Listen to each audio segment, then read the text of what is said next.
Dashur miq, faleminderit sërish që jeni bashkë në këtë komunikim. Ne jemi me ekipin e qendresës këtu në zyrat e qendresës për të realizuar komunikimin që e kemi tashmë të përjavshëm me ju, edhe sigurisht që tek bëjmë xhiro të ndryshme në tema të ndryshme. Në fakt ne kemi një të ftuar i cili është një personazh për mendimin tim kompleks, po edhe jashtëzakonisht i nevojshëm për të shpjeguar një seri çështjes për të cilat ne flasim shumë, por e flasim shpesh në ato kafe tona, po asnjëherë të mendojmë dhe të ndalojmë kështu në aspektin e studimit edhe atë që është antropologjia. Unë kam kënaqësinë që në këtë podcast kem profesor doktor Nebi Bardoshin. Shumë faleminderit që je pjesë e këtij komunikimi. Faleminderit për ftesën. Profesor, siç e përmenda pak edhe më sipër, domethënë puna juaj konsiston në antropologjinë kryesisht ligjore, sociale, edhe le të themi tekstet, studimet, analizat e tua janë jashtëzakonisht shumë të rëndësishme, po unë do doja që më së paku, domethënë ta nisja me një pyetje që është edhe kështu me kureshtje nga ajo që zakonisht ose kam dashur t'ia bëj gjithmonë studiuesve që janë të disa aspekteve shoqërore që duket sikur po humbin, ose duket sikur janë të pakët, ose duket sikur trendi jo ajo, le të themi. Është të qenurit një antropologjist, është një profesion që le të themi e ndihmon shoqërinë për të parë nga e ardhmja, sepse ka një lloj perceptimi ose mund të jem edhe i gabuar që duket sikur është një punonjës i disa dosjeve që studion disa sjellje që mund të jenë ca të plurosura ose kështu të shoqërisë që Jo, është është shumë ndryshe. Antropologu duhet që të vëzhgoj pikë pari atë që po ndodh sot e pastaj ta verifikojë ai s'është i Zoti, është e zonja në histori. Pra, sepse fokus kryesor është një farë konsensusi sot që fokusi kryesor pavarësisht epistemave, shkollave që ndjekim, se janë shumëta, është ndryshimi në fokus, pra ndryshimi social-kulturor. Për të kuptuar ndryshimin social-kulturor ka shumë mënyra, po dy janë më kryesorët. Njëra është me ndjek gjatë histori prej sot edhe long durée, ose për qasjen historike, për nga vjen dhe imazhi që ke për antropologu, që është një imazh prezent në antropologji, që merret me historinë, pra kjo ndahet si antropologji historike, por edhe antropologu që merret me tashmen, pra atë që vëzhgon sot realitetin ose dukuria, ose procesin që po studion, duhet ta shohin si ndryshon, nuk është thjesht gjendje statike. Këtu lidhet dhe disi me të ardhmen. Ka dhe antropologji të së ardhmes specifikisht. Vërtet? Po. Kanë hap disa autor, po përmend dy, Marko Zhe ka shkruajt drejt për drejt antropologjia e së ardhmes, ai prej antropologjisë së profetëve, që u mor me profetët, kaloi te antropologjia e së ardhmes duke analizuar ideologjitë, ose më kujtohet tani Ulf Harnets, është një antropolog tjetër norvegjez, pra ka disa, se s'po i hy hakut. Nuk e dija që kjo ishte e mundshme. Është e mundur. Me ju kthy shqetësimit tënd, a i vlen dia antropologjike dhe dijet humane që janë në erozion sot. Pikërisht ajo mungon dhe ka nevojë më shumë se për asgjë tjetër, sepse jo për t'i bë vend vetes dhe rol vetes për profesionin, se edhe ky është një çështje vete. Po ajo që ai duhet më shumë sot mendoj unë shoqërisë, sidomos çfarë po kalojmë, gjitha sfidat që kemi përballë. Është pikërisht një urtësi dhe ndalim antropologjik me ndalu me kuptu shoqërinë dhe me mbledh dhe me analizu dije. Sepse ngutja që kemi, kapja e ritmit të krizave, apo të propozimeve si kriza, apo të ritmit që ka ekonomia, apo një ekonomie caktuar, apo ritmi politik, ndonjëherë është ajo kurthi që njerëzit kapen. Harrojnë që duhet më ndalu me mendu për alternativa tjera. Dhe kur e shohim veten se ka kaluar shumë vite të jetës në këtë ritëm, duhet një kombinim. Pra me dal prej asaj që njihet në antropologji si tirania e kohës që jetojmë, tirania e kohës të ritmit shpejt që ka. Interesante. Po, do të thënë, a mos ka ndonjë, ama s'ka një moment ku antropologu pa dashje, le të themi, i jep legjitimitet tek një problematike, pra, ose si thua fakti që e bën të shpjegueshme, është e mjaftueshme për të, domethënë, nuk je mundësi zgjidhjes së problemit. Për shembull, unë sa herë përballem me ndonjë shkrim tuaj ose ndonjë kolegu tuaj, sikur vetë mjaftohem. Pra ka një problem historik, siç mund të jetë hikja, siç mund të jetë lidhja me tokën apo elemente të ndryshme që ju trajtoni. Edhe më duket sikur jam kështu i vetë plotësuar. Po. Më dha një shpjegim racional, historik, kulturor, social, pse ky fenomen është problem edhe duket sikur është e vetë mjaftueshme. Edhe aty ka mënyrë nga autorë që si shkruajnë. Unë kam zgjedhur shpeshherë, nëse është ky efekti që vjen tek ty me gëzon, sepse dua që të zgjidhen ta gjesh vetë. Do të thënë, nuk dua të imponohem me e kam kritikuar shumë antropologjinë edhe aplikative dhe antropologjinë emancipuese. Pra nuk dua që të jem unë pedagogu nëpërmjet tekstit lexuesit tim. Që nga qëllim të kjo. Ka një arsye historike pse është ky pozicionalitet edhe i antropologjisë dhe imi personal. Po. E para vuajm shumë nga pedagogjia e kuadrit partisë, që del dhe i mëson njerëzit se si duhet të qasen jetës. Po, e vërtet. Vim prej kësaj. E dyta është pedagogjia e kohës sotshme, kryesisht e ardhur prej propozimeve të projekteve që duhet mi dhënë zgjidhje problemit. Unë mendoj se agjencia, pra lexuesi, qytetarët, duhet ta kenë një sfond edhe një analizë kritike, pastaj prej aty nëse gjeneron një zgjidhje ose një propozim për një fushë tjetër, është mirë që të vi. Por nuk jam kundër, kam tani mendoj dekadë shumë e thamë, po 4-5 vitet e fundit që kam ndryshuar disi mendim, kur mendoj se edhe i farë angazhimi antropologjik më publik, me pas parasysh edhe humbin e territorit që ka gjithmonë më shumë dijet humane,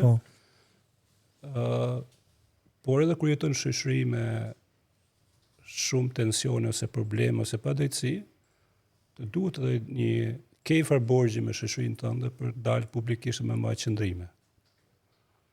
Edhe unë mendoj që kjo është e nevojshme. Dhe për ishte së vërtetës ju e bëni. Megjithse ajo që nuk është sa vinte si kritike ime apo unë gjithmonë nga po tashmë po kuptoj që kjo që nga kështu e vetë menduar e tillë. Gjithmonë kam pasur atë pasi lexoja një material, isha më shumë i uritur se sa i ngopur. Pra ngrihen më shumë pikë pyetje. Unë kam dhe është interesante që kam shumë le shtegje për antropologjisë liberale si individ. Se ka antropologji marksiste që po themi një zhanër të antropologjisë që zhvillohet, ku është më shumë kritik, është më shumë qëndrim. Unë mendoj se ne kemi nevojë shumë për liberalen, kemi nevojë me vu lirinë në fokus, pa treguti se cila është liria që gjen individi, qoftë në tekst, qoftë në praktikën sociale. Prandaj vjen të kjo. Po edhe mbas 45 viteve ku edhe ju e përmendni që shkenca me ideologjinë ishte pothuajse ne duhet mësojmë prej kësaj si shoqëri. Dhe kemi shumë për të nda përvojat negative që kemi pas kolektivisht, mund të japim shumë dijes publike. Pyetja ime në këtë rast është tek studiuesit përfaqësojnë një lloj praktike liberale të çuarit le të themi materialin e tyre, a mos kjo lej një lloj boshllëku që mund ta mbushin teori të tjera që ju sërish keni e konsideroni alarmate, siç mund të jenë konspiracione, siç mund të jenë populizmat. Pra, vjen me mallkimin e të qenurit liberal. Unë mendoj boshllëku që ju lini tek ky është kryqi që do mbajnë një liberal gjithmonë në qasje, sepse beson tek liria tjetër. Edhe teoritë konspirative që kanë ritmin shumë të shpejt. Shumë më të shpejt se sa mençuria, se sa mendimi reflektiv, se sa mendimi që përfshin tjetër me respekt në analizë, edhe pse është shumë i ndryshëm prej teje.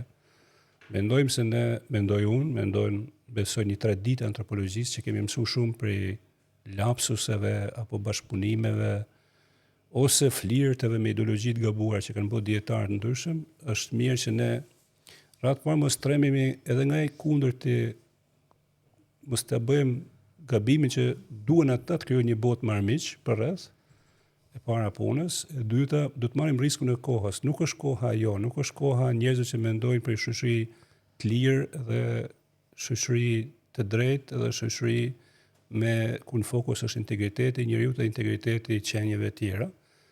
Por nuk ka një mënyrë për ta mund tjetër këtë lloj shkulmi të ideologjive të shpejta, përçmuese dhe kundër kësaj qasjeje, përveç se bashkëpunimi i dijes dhe urtësisë dhe aksionit të ngadalë dhe krijimit të reagimit në kohën e duhur, sepse nëse mendojmë se fitojmë me shpejtësi, në shpejtësi nuk jemi shumë të mirë.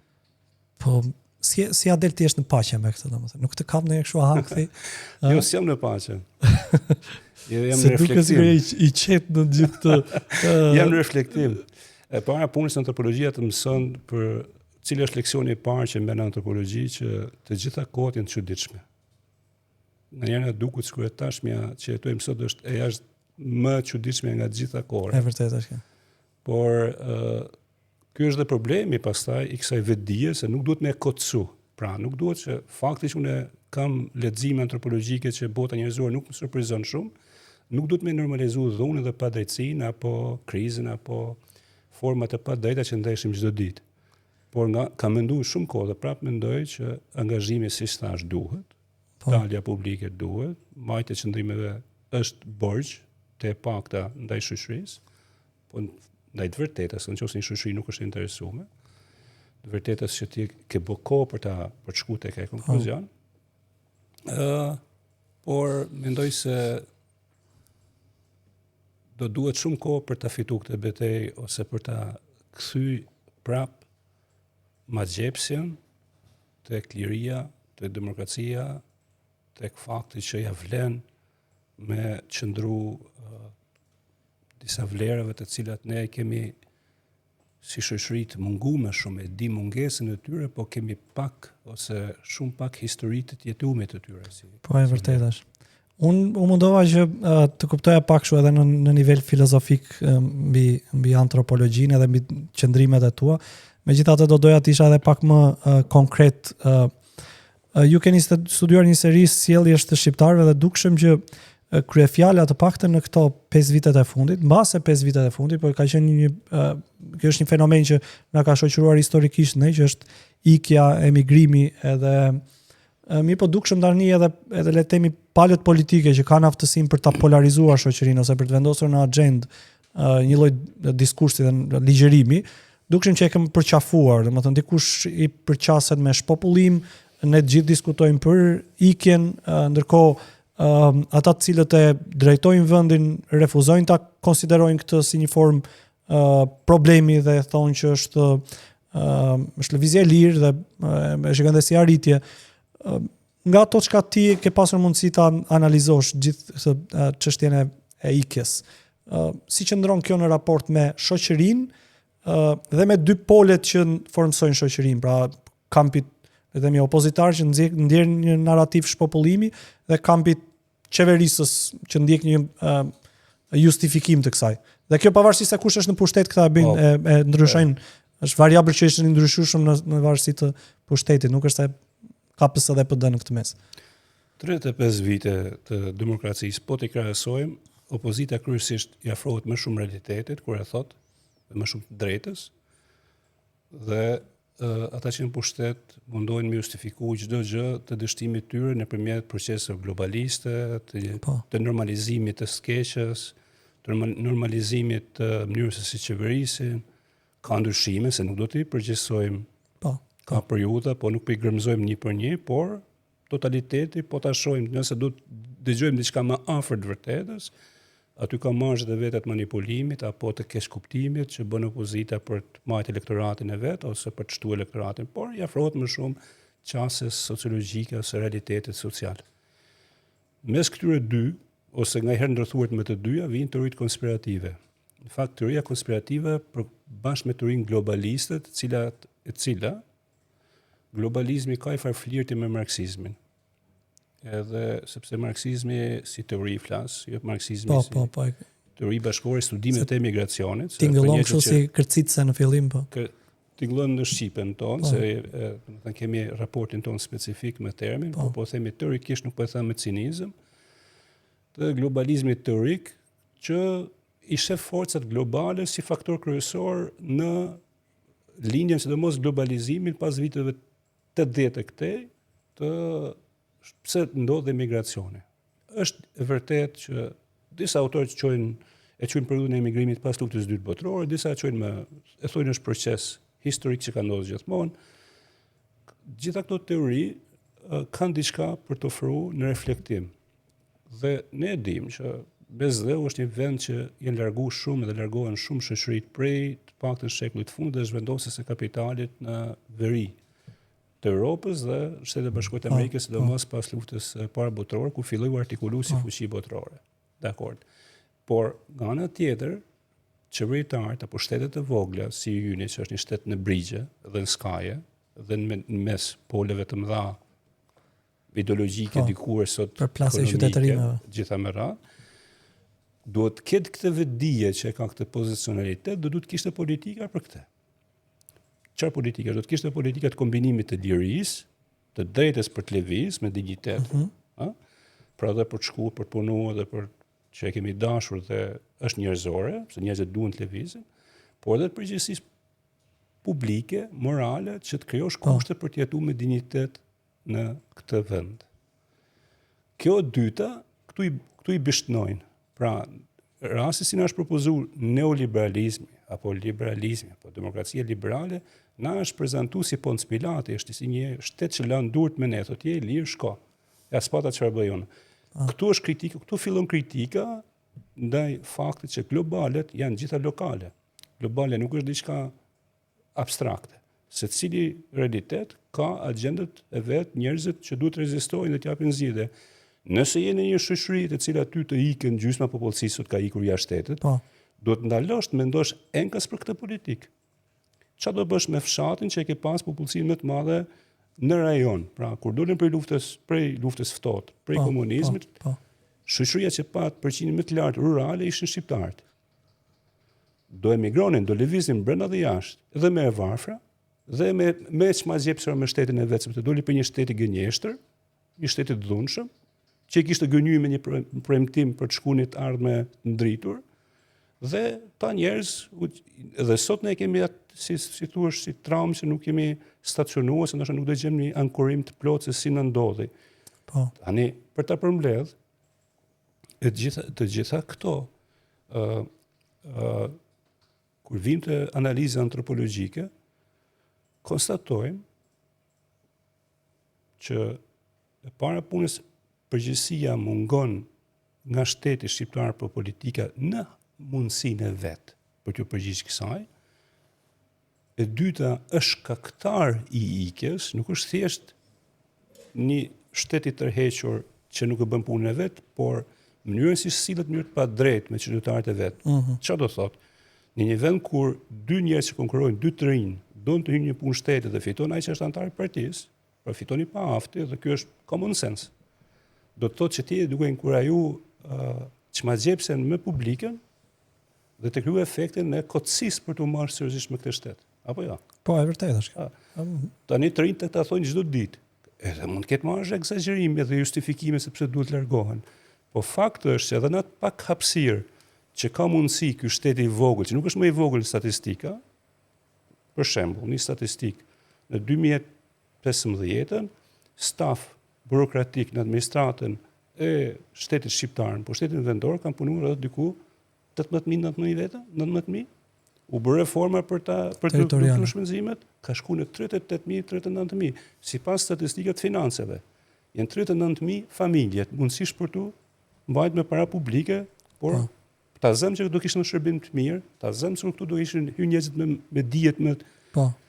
Çfarë kemi humbur ne? Kemi humbur dhe dijen e shtet dhe mundësitë e zgjidhjeve. Pra, një antropologji e shtetit na tregon që mënyrën se si e banojmë shtetin, si e kemi pushtuar nëpërmjet partisë në pushtet, kemi krijuar një enë, pra një shtet i cili thotë njerëzve largohuni.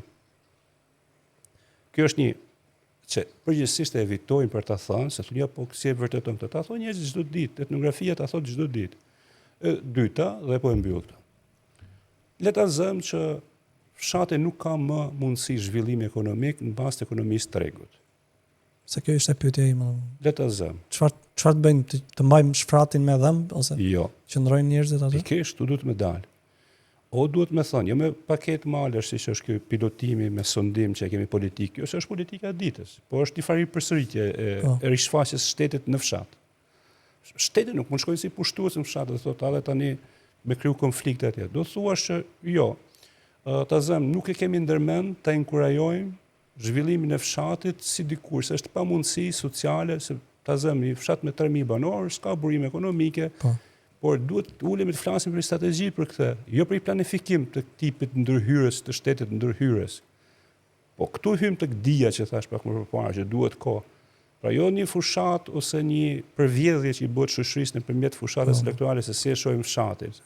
Por për të ndaluar për të folur seriozisht me mbledhje kryetarësh bashkisë. Po jo vetëm mbledhje kryetarësh bashkisë që janë shumicën e rasteve disconnected me shoqërinë. Le të mos flasim për reformat e pushtetit vendor, por mos harrojmë edhe element tjetër që më shumë se 80% e kryetarëve të fshatit sot janë të emëruar prej partisë. Kryepleq. Po. Tani gjitha këto, kur i them unë, dikush me njëherë alokon thjesht tek pesimizmi apo tek kritika opozitare. Në fakt nuk është ky qëllimi vetvete, jo që do të vinë të keq për asociimin. Po. Por nuk është ky qëllimi vetvete, por është aftësia për me folë vërtetën. Në vend që të merret kjo mënyrë reflektime që e thonë shumë njerëz, se nuk është se këtu kam në rësi që apo sjell. Në vend që të merret si kritikë dhe të ulet për të menduar, për të zgjidhur problemin, gjendet një strategji për ta evituar përgjegjësinë. Dhe kjo shkakton vetvetisht tension dhe çmazjepse me shtetin, me demokracinë liberale që kemi tentuar me ndërtu, dhe të rinjt e shohin si në shumicën e rasteve janë zhgënjym ose nuk e shohin të rëndësishme për t'u angazhuar, për t'u përfshirë të shoqëri. Argumenti tjetër thonë po si t'ia bëjmë Europën se shumë afër, shumë atraktive pikërisht pra. Po. Europa është afër edhe për t'u kthy. Europa është afër edhe për të bërë shkëmbim vajtje ardhe. Pra, duhet ta rishohim veten këtë pozicionalitet të ri që jemi. Me gjetë kështu shpëtim edhe në mes dhimbjes, në kuptimin e... Po, mu më dhëm kjo gjuhë shtetërore, e cila nuk e ka aftësinë, jo thjesht pranimet, po me qenë i përvujtën shtetërisht. Jo justifikues me thonë kemi bërë dhe gabime. Ç'do të thënë i përvojtur? Po i radh parë me fol për respekt edhe për dhimbjen e njerëzve, sepse nuk është një gjë shumë e këndshme i thënë shqiptarëve që është normale me të ikë fëmijët jashtë. Ose po e vërtet. Minimalisht. Me fol me thonë, jo më thonë një herë, po ju që flisni kështu nuk e njihni realitetin, se kjo është realiteti botëror, do të thonë ti je provincial dhe se kupton realitetin. Ç'është kjo? Po bën sens. Ti je kryeministër ose kryetari i shtetit, president ose ministër dhe ke përgjegjësinë për ta bërë këtë vend të begat dhe atraktiv dhe për tjerë që janë shqiptarë për të arpërtetu këtu. Apo jo? Minimalisht mos i qasen me këtë krenarin, sepse shpesh ne ju kemi dhënë mundësinë të largoheni, ju kemi krijuar kushte të largoheni lirshëm, të lëvizni lirshëm. Ajo është, do të thënë, jo vetëm se nuk bëjmë punën, po. Jo vetëm se nuk dinë, po themi se nuk dinë, po themi që janë pa drejt, por as nuk ndalojnë të mendojnë dhe kjo është bo sistemike në këtë sens. Vetëm se unë mendoj që e shikon se s'jam më i urt shumë. Po, e vërtet. Nuk e aq liberal në ndaj pushtetit. Megjithatë në gjithë komunikimin që ju bëni, duket sikur ka dy palë, ne dhe ata. Domethënë, duket sikur shteti është një nocion që s'ka të bëjë me ne ose që s'ka të bëjë me qytetarin, që s'ka edhe nuk e di, domethënë ne nuk kemi të bëjmë me pushtues, pra nuk është se ka ardhur dikush që është etnikisht larg nesh, territorialisht larg nesh apo etnikisht larg nesh edhe na ka induktuar këtë lloj forme të qeverisjes. Në gjitha navëzhgimet, shëtitjet që ju bëni në qytete të ndryshme, stacionoheni, a nuk është evidentuar që janë qeverisës, po janë vjeri i filan familje që është me probleme emigracioni, ose kushuriri, ose xhaxhai, ose komshiu. domethënë edhe në nocionin e shtetit, janë të njëjtët individ që po kanë të njëjtën problematik, pra dhe ata janë të izoluar nga këto problematika që ne flasim. Unë e përdor konceptin e pushtimit dhe unë mendoj për dy pushtime që ndodhin. Unë e kam parë që e përdor konceptin e pushtimit. Po të falenderoj që e solle se do të them edhe arsyet sepse e përdor si koncept. E para punës mendoj që shteti shpeshherë, shteti i jon, shteti ynë, sillet si pushtues. Sidomos fjala vjen ndaj burimeve natyrore, të cilat i jep pa dieninë e komuniteteve dhe pa integritetin e plot procesit. Po, e drejtë. E dyta, punësimi me që e morë si rast dhe e morë që parë, punësimi pa merit në shtet është grabitja e shtetit. Dhe shpushtimi i shtetit prej partisë. Jo më shoqëria pushtuar prej shtetit partijak, por partia është më fort se shteti dhe e zapton sepse shteti është publikja jonë, është e mia jonë e përbashkët ose vizioni ynë pse kemi rënë dakord të jetojmë bashkë. Nuk e kemi bën një shtet vetëm për të mbrojtur prej të huajve. Kemi bën një shtet për të ndërtuar një mënyrë sociale të jetumit bashkë. Po, që të menaxhoj resurset. Dhe këtu ke drejti kur thua që as jemi ne.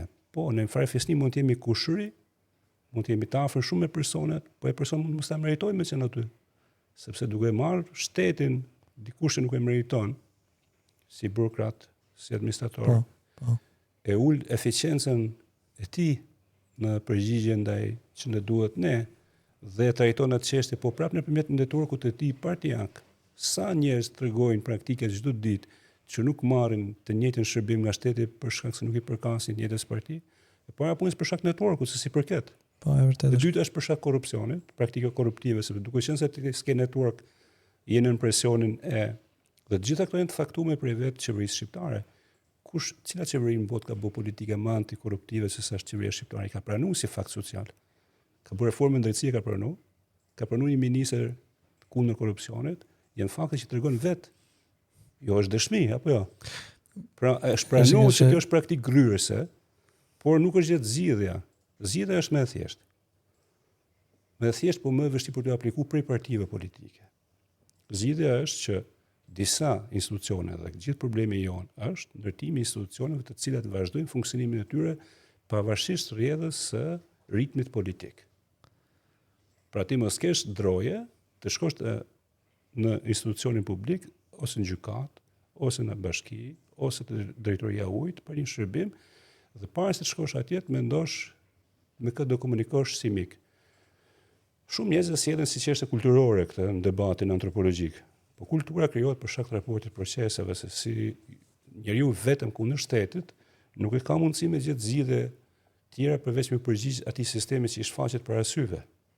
Në këtë sens ka shumë mundësi që shteti mund të bëjë huaj për shkak të padrejtësisë që shfaqet çdo ditë para syve ty. Është interesante kur po më thoje këtë, po më kujtohet para pak muajsh kur pata një vizitë në Londër edhe ishte një profesor i King's College aty që thonte është e pa imagjinueshme, tha që të kesh një gjykatë speciale. Gjykatat speciale i kanë pasur vetëm vendet në luftë, që kanë kaluar që kanë qenë të pushtuar ose që kanë qenë edhe kjo që ju keni bërë është duket sikur është një gjë e implantuar në një konflikt që kështu teorikisht se ekziston, por realisht është aty pranë jush edhe bën sens në këtë narrativën që u pat. Megjithatë, unë kam evidentuar një kështu përkufizim që ishte shumë interesant në materialet tuaja, që u thoni këto teori përdorimi populizmit edhe mi po ju e bashkangjisni bashkë me një lloj kështu terapeutik. Edhe unë do doja të kishim mundësi ta elaboronim pak më shumë. Kur bëhet fjalë për populizëm terapeutik, kujt i drejtoheni? Për çfarë fenomene përkufizon kjo?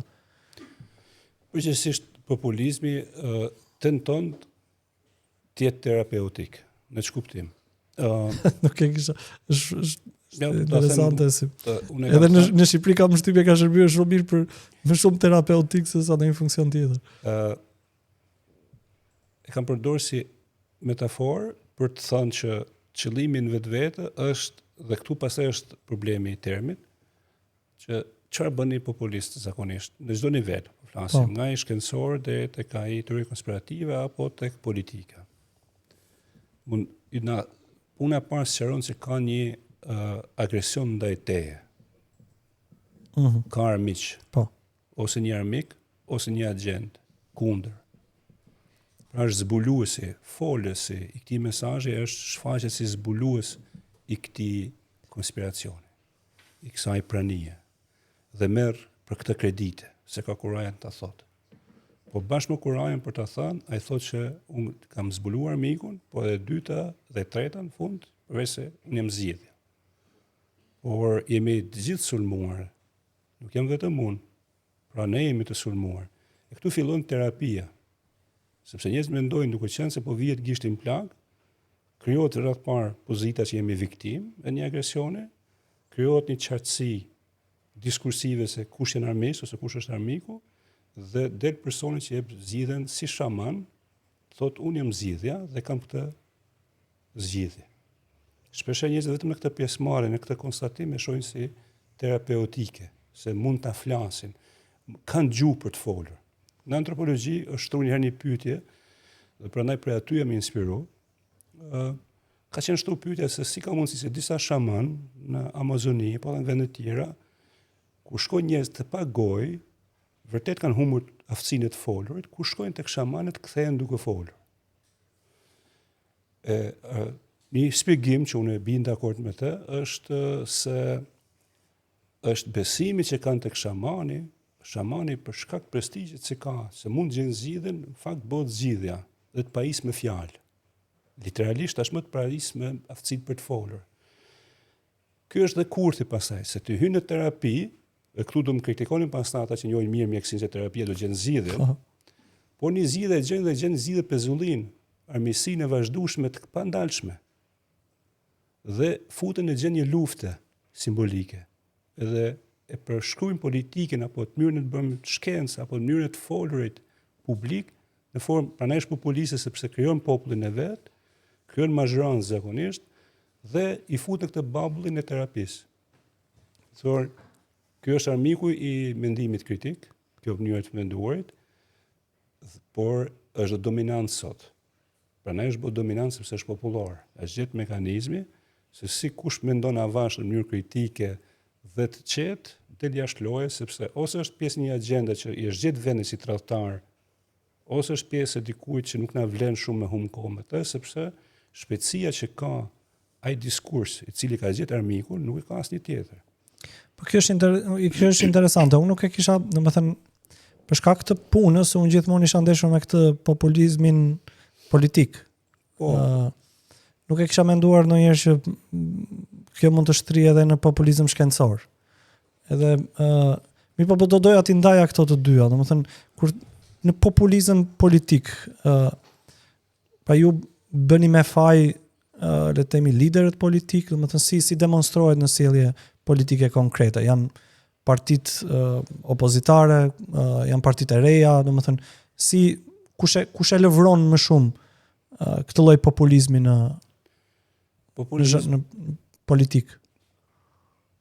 Rreth parë populizmi është kriju keq kuptimi në Shqipëri që është vetëm i djathtë. Populizmi e ka gjithë spektrin. Për shembull Amerika Latine ka shumë të majt, shumë të pranishme populizmin e majt. E ka pasur dhe e ka. Okay. Evropa qendrore, Ballkani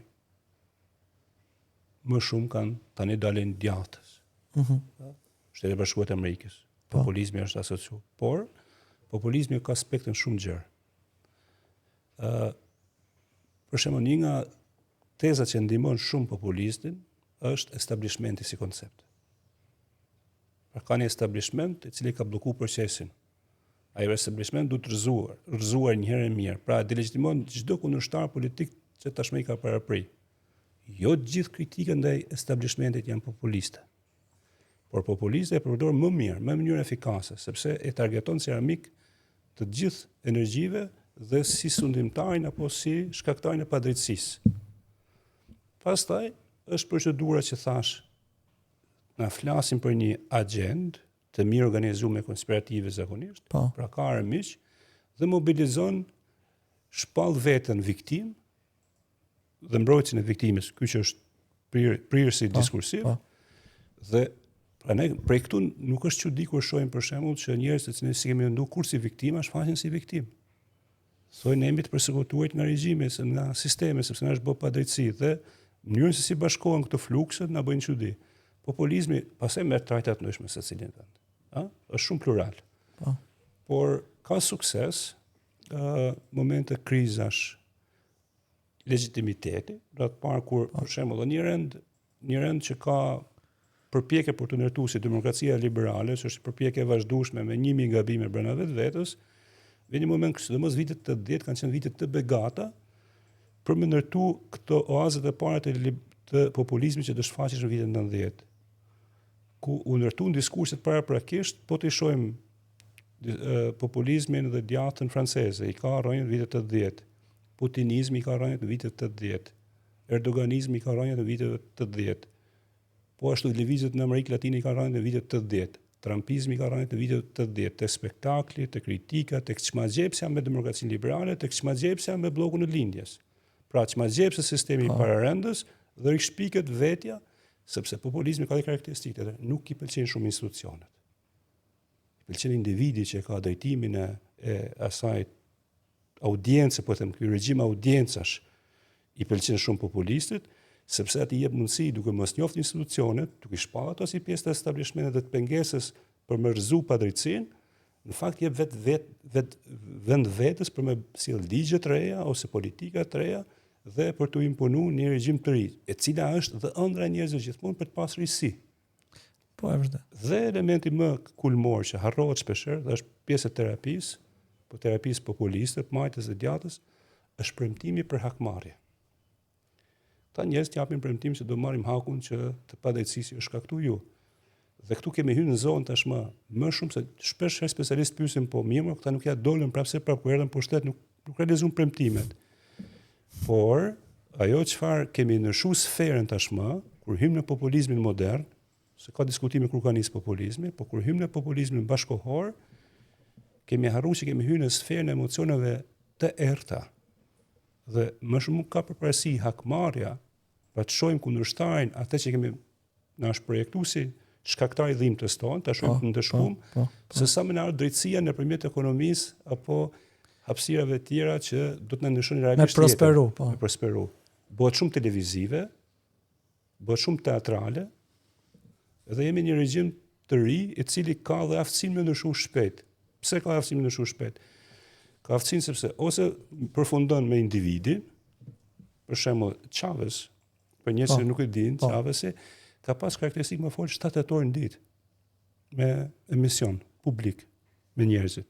Imagjino 7 orë në ditë dhe nuk është që po them kështu për egzagerim, është ka qenë praktik e zakonshme, shumë e pranishme, me orë tëra ka qëndru, sa ku ka pas ai për qeverisë vendit.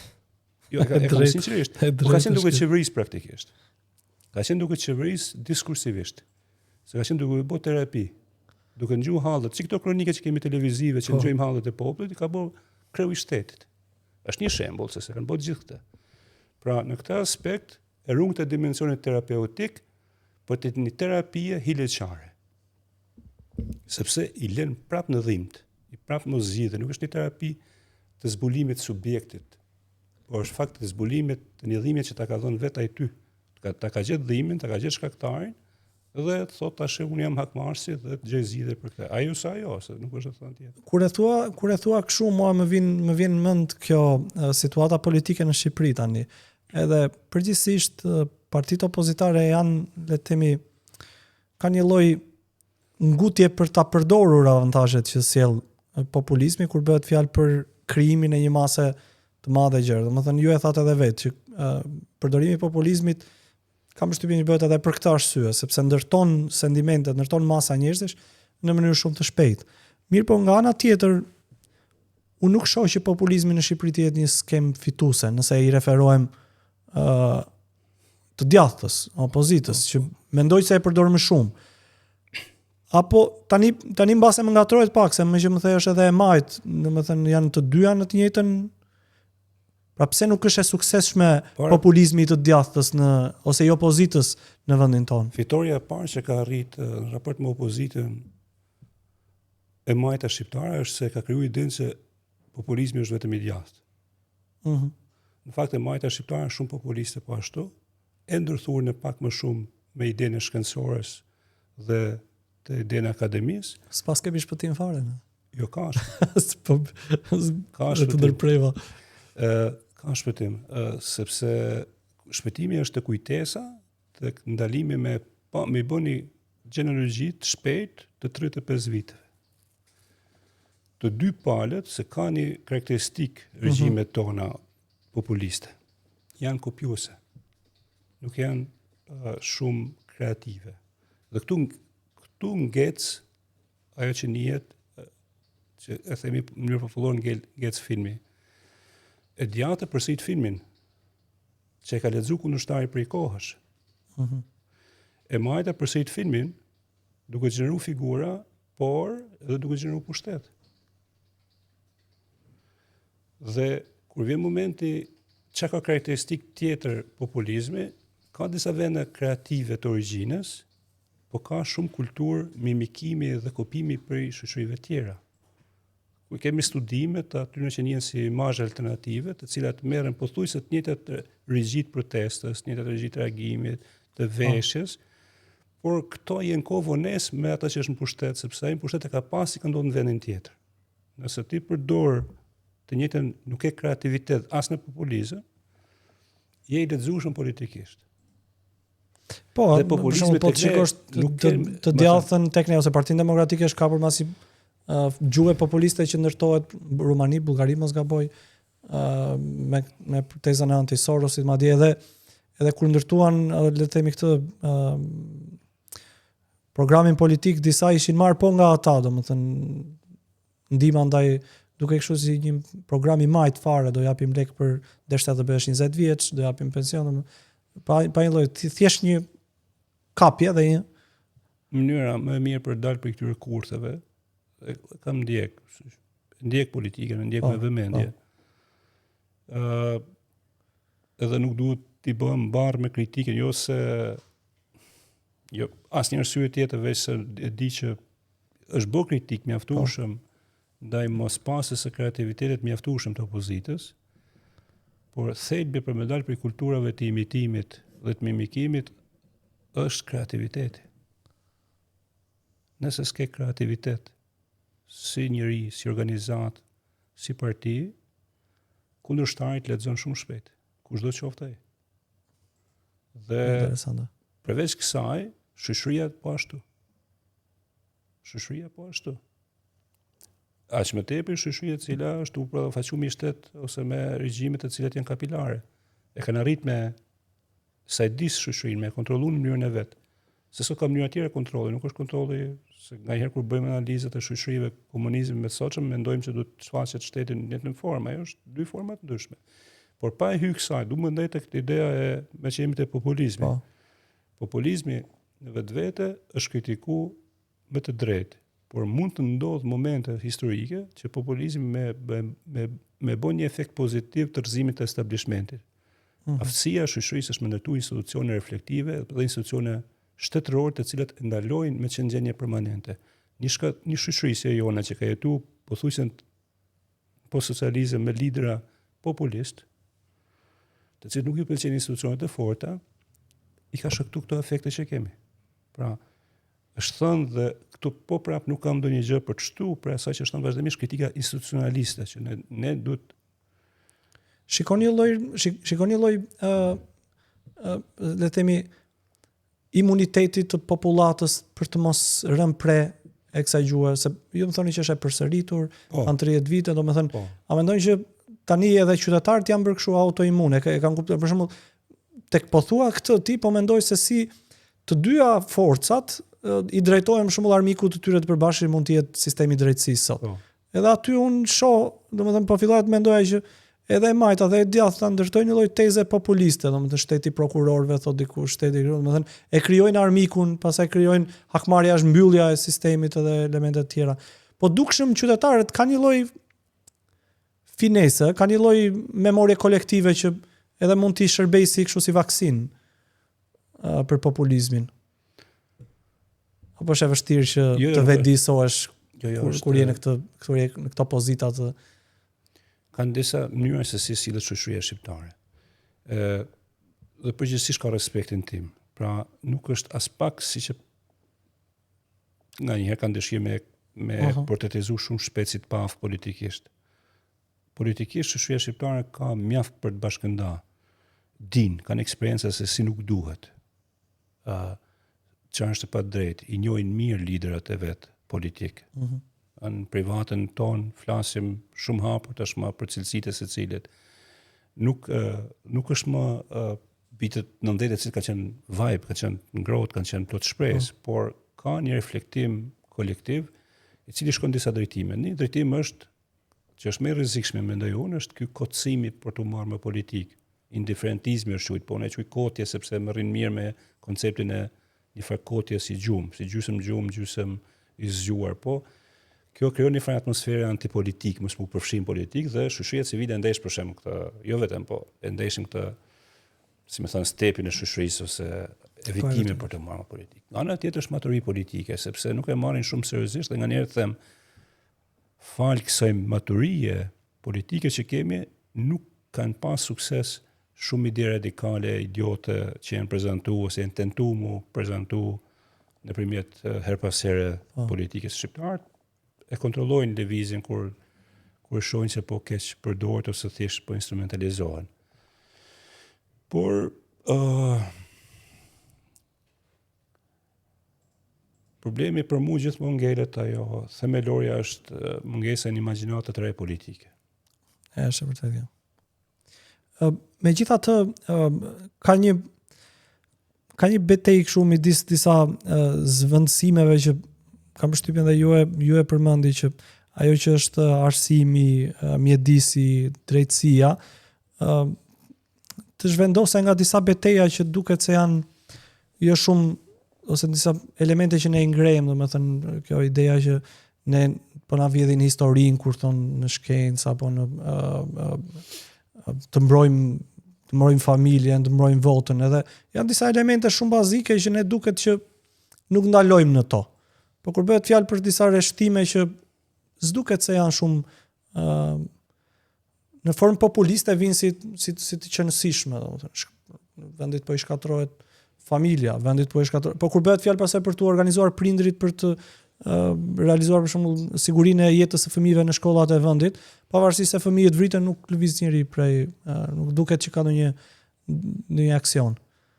Edhe mbërthehet mbas këtyre, le të themi, narrativave që janë kështu si duket si galaktike, si globaliste, Sorosi, Megonigali, asnjë gjë që është territoriale e Shqipërisë, domethënë. Jo keni provu vetë në mikro është e vështirë shumë bëjt bashkë, por bëjt bashkë mendoj ka dhe një justifikim të vogël. Nëse duhet marrë krahun e njerëzve. Po. Kush do ta bëjnë këtë? Ta shtojnë si pyetje më njëherë. Kush do ta bëjnë ndryshimin? Mund vinë me ty në kafe, mund vinë dakord me shqetësimin që je duke ngrit, por nuk e besojnë shumë të presionin, që është fatkeqësi, që nuk e besojnë shumë që duhet dalë, mund ta bësh dhe një qeveri që nuk e ka ndërmend ta ketë fokus, ta ndryshojnë politikën mbi arsimin, se po për sigurinë shkolla me që di që jeni marrë konkretisht me këtë temë, me këtë çështje që është edhe shumë e rëndësishme. Pra njerëzit e bashkëndajnë si shqetësim gjithë, edhe në çdo ditë, por nuk reagojnë. Tani kjo kërkon shumë analizë, nuk jam shumë në gjendje përveç konstatuese. Kurse çfarë di me siguri është që universitetet tona, institucionet kërkimore, duhet të kenë shumë kohë për kërkim shkencor. Shumë mbështetje për kërkimi shkencor, jo se merrem unë me këtë punë. Unë mund të jetoj edhe vetë pa këtë punë, se është bërë shumë problem sikur duken gjithë kur mbrojnë punën e tyre. Po. por nëse do ta ndryshosh një shoqëri, do nisesh aty nga dia. Dhe kjo është e ditur kushdo e bashkëndan këtë. Por nuk bën këtë debate, nuk bën debate për të ndaluar me kohë për si do ta reformojmë këtë institucion, për si ta reformojmë, për të bërë më i hapur, më i ditur, më mbledh më shumë dije, jo si ta kontrollojmë. Jo se si ta heqim njerëz prej punës se shtojmë klientelën tonë. Pra, edhe vetë termi reformë, Shqipëria ka humbur gati legitimitetin, sepse sa herë që ndodh reforma, reduktohen fondet në vend që të shtohen mbështetje, flas për universitetet dhe për Akademinë e Shkencave, që i njoh si realitete. Më me shumë probleme se para reformës, domethënë. Po sepse un kam pas vetë dijen se kam kohë tash më shumë se 2 dekada që jam pjesë e këtyre reformave. Subjekt faktikisht, nuk është se. Dhe kam konstatuar gjithmonë, ka qenë mësimi i madh prej kohësh, një reformë kur ndodh, nuk është qëllimi i ekzekutivit shqiptar të shtojmë fondet për. Nuk ka ndodhur ndonjëherë. Mund të ketë ndodhur fazat në mjet kur kemi rezistuar, si komunitet i vogël, apo kemi lobuar, kemi rrit diçka ose kemi arrit një farë pranie. Por në momentin që ti e kalon nëpërmjet Ministrisë tonë të Financave, kërkimi shkencor për Shqipërinë shikohet qesharak ose universitetet nuk shikohen me. Ndërkohë, nëse ka diçka për shembull që duhet më ndaluar dhe me ndu për burime si mu për krah, janë universitetet. Po them unë kështu me binje, domethënë nëse kemi burime, fjala vjen të mirës të natyrore, minjera. Ja po jap një ide. Një minjer ose një po themi vend burim të ardhurash naftë të me radhë. Do ishte pronë universitetit, do ishte gjëja më e mirë për ta mbështetur universitetin për të pasur të ardhurat mjaftueshme. Pa lënë me një kritikë që bëjmë për menaxhimin e fondit që kanë aktualisht, a? Por nëse ti do të ndryshosh një shoqëri, të ndryshosh në mënyrë solide, strukturore, do nisesh aty. Si mund të ndërtosh një universitet ose një shoqëri të drejtë ose një shoqëri dinjitoze, nëse dietarët nuk i ke herën rreth parë, por edhe kur i ke nuk i respekton. Si do bësh kritikën ti për teoritë konspirative nëse ti s'ke autoritet? Si do bësh kritikën për populizmin nëse autoriteti yt është bazuar në minutazhin që ti e partia në media? Apo rrëzimin e deklaratë. Etj, pra, nga ana tjetër ti nuk mund ta ndërtosh gjithën vetë. Dhe ne dim se nuk duhet me bë gabim me glorifiku figura të rreme dhe akademi të rreme dhe kërkime shkencore të rreme, patjetër. Por nëse nuk krijojmë një mbështetje për njerëzit me integritet dhe të dijshëm dhe njerëz profesional, shoqëria nuk do ketë referenca ku të flasin. Për shembull, për gjitha ato që kemi si shqetësime, ne kemi nevojë shumë të takojmë dikë që të dëgjojmë dikë i cili e dim që del prej gojës ose të saj dhe ka qëndrim publik dhe të maturuar prej kohësh. Kjo është e vërtetë. Dhe këtë mund ta dëshmoj edhe vetë nga puna shumë vjeçare me ekipin e qendresës. Ne jemi, po kam përshtypjen është edhe shumë organizatave të tjera që bëjnë një punë shumë të mirë. Do thotë ka grupe njerëzish në shoqëri që kanë një nivel operacional ose ekzekutiv që të pasuportuar me si thua elemente filozofik të kërkimit edhe të urtësisë që duhet vinë nga nyje me një autoritet qoftë moral, shkencor të mirë në të pozicionuar në shoqëri, veprimtaria bëhet shumë e dobët ose nuk do jepte potencialin e saj maksimal. Edhe unë gjej rastin që t'i jap të drejtë dhe fuqi të gjitha asaj që ju parashtruat. E fundit nga pyetjet edhe më pas do kalojmë tek le të themi komentimi i disa fotove që unë kam zgjedhur për ju. Është një element të cilën unë do doja ta voçoja si një çështje që është shumë interesante, në të cilën kur e gjeja tek ju, kuptoja që prej shumë kohësh e kam pas bërë gabim vet. Pra, kur e vendos veten tek ata që ti mendon racionalet, që bazohet tek dijet racionale, tek akademike, elemente të tjera, kushdo që nuk e bën këtë, që është konspiracionist ose le të themi populist, qasjet që ne pozicionet që ne mbajmë mes njëri tjetrit janë pozicione armiqësore. Ose minimumi nëse nuk janë armiqësore janë bullizuese. Edhe ju parashtroni diçka që thoni palët duhet ta gjejnë veten ose ne ose ata që janë racionalët, duhet të ndërtojnë një kulturë kritike pa fyer besimet e grupi tjetër, apo domethënë edhe pa hequr, po edhe pa i legjitimuar ato.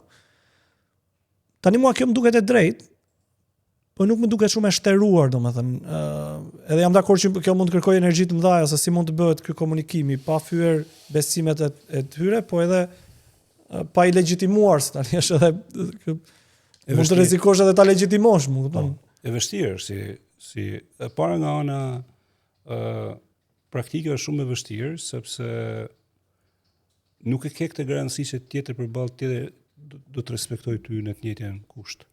Dhe nuk ndodh. Edhe pala tjetër është bullizuese në shumicën e rasteve ndaj atij shpallët tradhtar, shpallët i paditur, dhe i thuhet publikisht se nuk e kanë shumë prej tyre, jo të gjithë, që në mbështetjen e teoritë konspirative nuk e kanë kulturën e dialogut me tjetrën. Ata kanë një besim ose i dogmë ose i agjend të tyre të cilët çdo njëri tjetër përballë tyre, nëse nuk mendon dhe nuk e ndjek këtë lloj vizioni, është gabim dhe meriton t'i thuhet. Ndërkohë, shoqëria që ne kemi tentuar dhe kemi ideal është shoqëria me shumë njerëz të ndryshëm përreth nesh. Pra jo të mendojnë në mënyrë të njëjtë.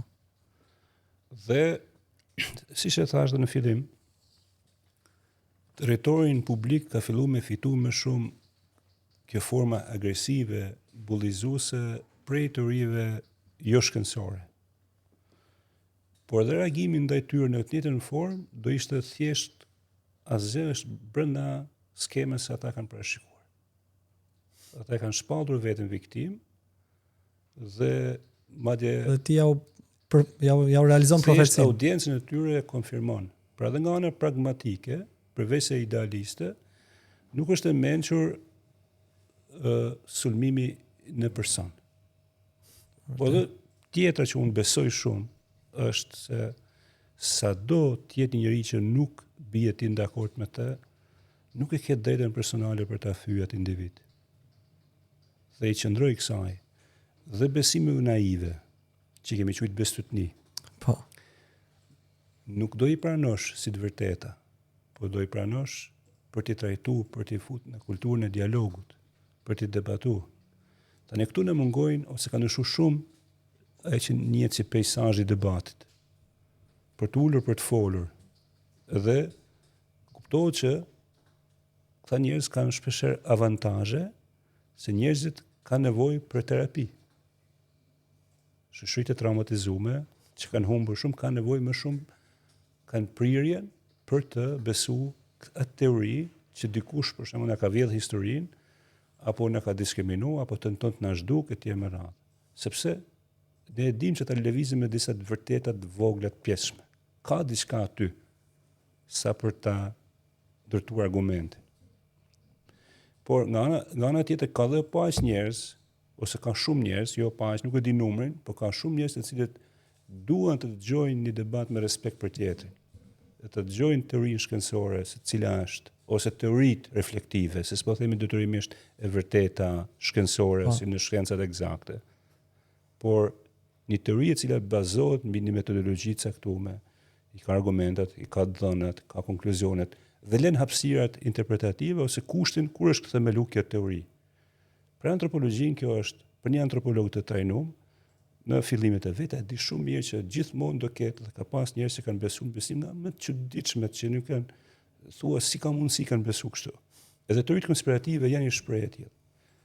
Por nga ana tjetër, teoritë konspirative si asnjë tjetër sot, më shumë se sa konfliktet fetare fjala vjen, janë shkaktare për të ndarë njerëzit në konflikte dhe në familje. Pra ka shku deri këtu, janë bë kapilare. Ndaj kanë rëndësinë e tyre për të trajtuar me seriozitet. Interesante. Por si do realizohet kjo? Kjo nuk mund të realizohet thjesht me opinionin që unë e dëgjoj dhe e di automatikisht se kjo nuk qëndron sepse do kesh një mënyrë për t'ju qas e cila rrin brenda etikës, por shkencës dhe thu argumentin dhe shoqërit unë kam pa njerëz plot që kanë filluar tash me disa personazhe, për shembull që i njohim nuk duhet i përflas, pa ashtu, dora në zemër, nuk kam asnjë lloj kënaqësie me i përfol. I shoh në komente sepse unë kam vite që ndjek këtë debatin mbi teoritë ndryshme konspirative, sepse pse e kam bërë këtë, kur kam nisë këtë ta bëj, nuk kam shkruajtur asnjëherë libër solid, por kam ndjek si çështja është se mund ta dini që më marr me kanunin shumë. Po. Okej. Dhe kanuni shitet në shumë versione nëpër libra rrugës. Po. Po ja për rast konkret. Një nga librat, për shembull, një nga fotot më të zakonshme që hasë ato njerëz që shishin libra në rrugë, kam 3 figura që njoh shumë. Shumë libra për Trumpin, ka pas gjithmonë libra të premtuar për emisionet që drejtonte Trumpi. Po. Botën e spektaklit. Shumë teori konspirative dhe disa versione të kanunit. Kam shumë fotografi të bëma të libra që hapen në rrugë. Dhe tjerë, por literatura, si sundohet bota, Po. Freemason, etj. Kush e drejton? Janë ndër më të lexuar në politikën shqiptare. Dhe me besoj për këtë se unë njoh shumë kolegë, janë kolegë, po janë njerëz që njoh që janë politikës shqiptare, lexojnë shumë më shumë teori konspirative se sa kanë lexuar letërsi të mirë ose libra të tjerë. Pra, ajo është e pranishme si shpjeguese e botës dhe sukseset dhe mos suksesit tonë në prej kohësh. Ndoshta pas vitit 90 kanë filluar kjo literaturë shpërnda shumë. Apo se është kapilarizuar në shumë sektor, në shumë fusha. Ka marrë dimensionet e veta, secila fushë po ka shumë kasi, me thonë atë figurën kryesore të që e mban në debat ose tezë. Më iku jemi një autori francez dhe autorëve tjerë, pastaj RF-i, të cilët vinë me teza për origjinën shqiptarëve dhe studentët ishin më kurioz për ato teori. Po çfarë ndodhte kur u bë debatin mbi librin e Martin Arefit? Në fakt unë bëra klasa ishte shumë më interesante, se ata lexonin dhe dëgjonin debatin, do unë kisha mundësi për dialogu me ta, për dhënë tezat, ku qëndron, ku s'qëndron. Po çfarë kërkon kjo? Kërkon rreth para respekt me lexuar librin që dukej si ose egzagerim ose pa bazë. Shikoj se ka një spektër autorësh që kanë marrë për shumë kohësh me ato teza, nuk që ka për herë të parë. Shikon që pas ai profesor për teorinë pellazike në Paris. Shikon që gradualisht zbulon që të gjuhëtarë tjerë shqiptarë kanë shku dhe kanë tentuar të bëjnë punë në këtë katedër, por pastaj janë marrë me teori tjera, që kanë pa më solide aspekte. Gradualisht ti mundesh me bën një kurs mbi këtë. Dhe nuk e s'ke pse e bullizon. Pra hyn një proces reflektiv dhe punon mbi të, siç punon mbi prallën, siç punon mbi legjendat, siç punon mbi mitet, siç punon mbi kreativitetet tjera. Punon të mbi këtë teori që në alternative të mendimit shkencor. Po themi në katedër. Se është mundësia në katedër. Dhe në publik besoj që po mos kishim droje të shtrimit të debatit dhe mi gjumë të thjeshtë, ndoshta se sa unë po e shtroj, do ishte më mirë për të mirën publike, për t'i pa këto si alternative. Interesant është. Mirë, unë e thash, me miqtë e mi ndaj gjithmonë bashkëbiseduesi, ndaj gjithmonë 5-6 imazhe, të cilat le të themi ju mundet që ti komentoni në mënyrën e parë që ju jep indicie ose ku doni që të përforconi një mesazh të saktuar. Për shikuesit e kam në regji, kështu që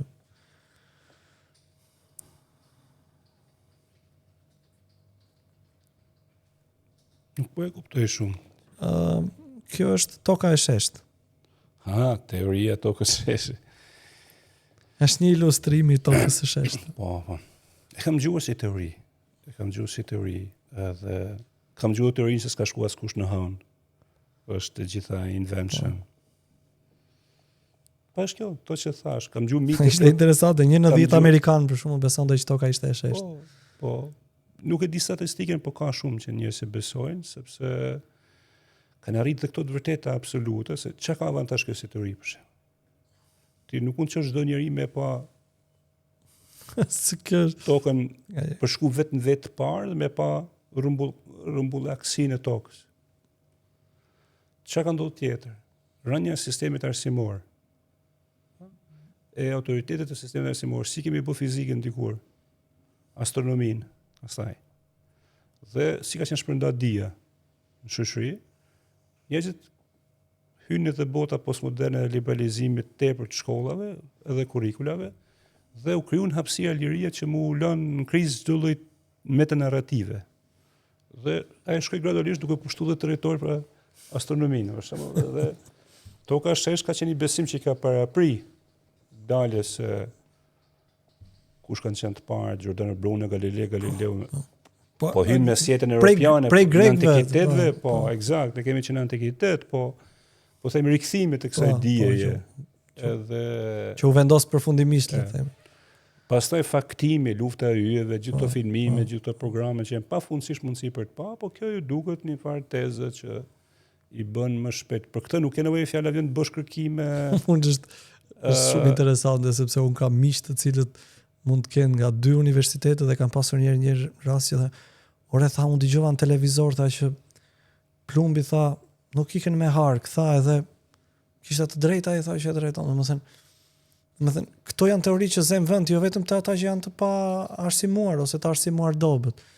Po un kam parë raste që zem vend edhe ata që të arsimuar mirë. Sigurisht jo për fizikë dhe për astronomi, po që janë në drejtësi ose në shkenca pak më larg kësaj dhe kjo më trem, them, është një virus që infekto ka jo, domethënë lëviz edhe në nivel elitar. Lëviz nuk është se është pozicionuar me diku. Pse lëviz? Për shembull, sa teori lëvizin për gjatë pandemisë. Pse po si rastin e pandemisë? Po. Është çështja e hapjes që bën trauma ose eksperiencë e jashtëzakonshme. Po jap një shpjegim disi psikologjik, por ka rëndësi. Trauma është një hapje varre, e hap. Kjo është kuptimi edhe për grekëve, është një varr, është një plag. Ajo mund të jetë dhe maturim, mund të ndihmojnë shumë gjatë shërimit të saj, mund të ndihmojnë shumë sociologjikisht ta kalosh edhe të fitosh një stad tjetër të pjekurisë. Por nganjëherë për shkak të gjenjes që nuk je përballë kurrë, të mungon eksperjenca edhe kolektive, nuk është memoria të paktën, se eksperjenca kolektive kemi pas në njerëzit kanë pas për pandemi, por nuk i kemi pas brezat afërt me ditë me e fol, me tregu si mos sjell.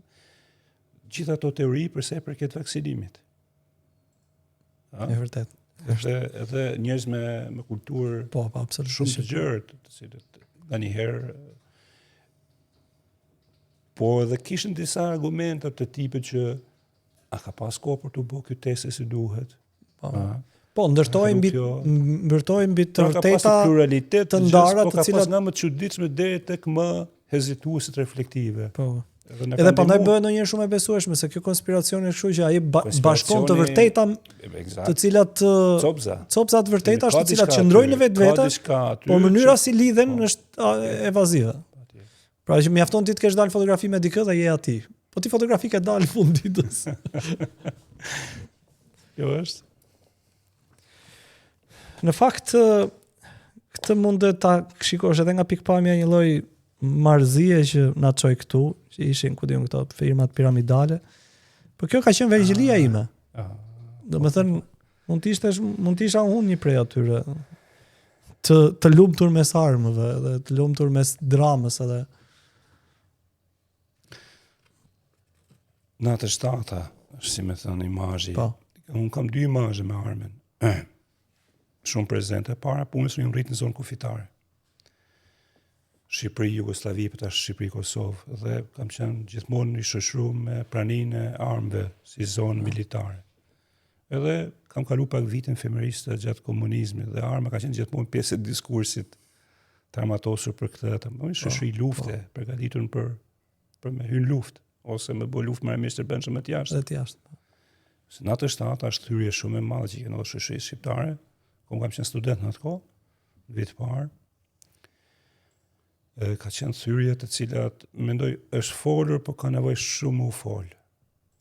Si një traumë e cila ka lënë ato efektet e veta dhe ka përcaktuar shumë edhe spektrin social të Shqipërisë. Ende nuk kemi një emër sociologjik, dikush e quajnë luftë civile, dikush e quajnë prag luftë civile. Kemi gjetë një farë stabiliteti thjesht me vitin 97. Po, e vërtet është interesante. Dhe kjo tregon që shoqëria ka prirë me majt plurale termat, po tregon dhe diçka që duhet me e fol me përballë pak më shumë. Po them përballë se kjo është përdorur dhe shumë si term përballë me të shkuarin, po realisht me fol dhe me gërmu pak se si u shkaktu, çdo thot kur del lancimi gjithë kjo energji negative, që na shkaktoi si pasojë, çka keq kuptime shkalon prap mes njerëzve. Interesante, po e vërtet.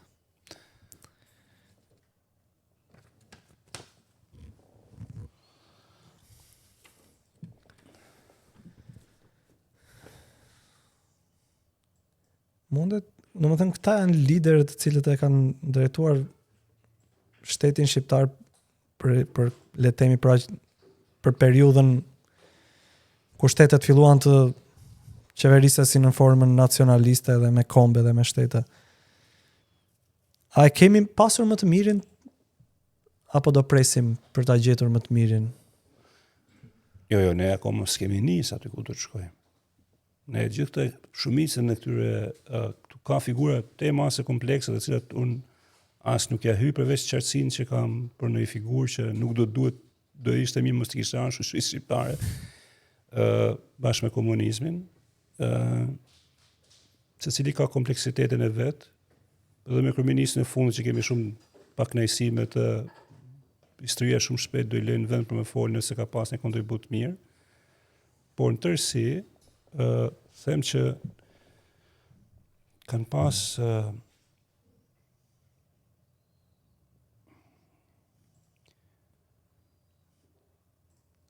ka një problem të madh me ata që kemi demokracinë liberale, ka i tentativë Noli, ka tentativa me zogut vetën të vogël. Ismail Qemalin s'kemi se si e kritikojmë për demokracinë se nuk u la për të ushtruar. Po, e vërtet është. Nuk e dim. Nëse pas 90-s kanë pas ndorë për të bërë shumë më mirë nga sa kanë bërë. Shumë më mirë. Sidomos për këtë që folëm deri tash, ideja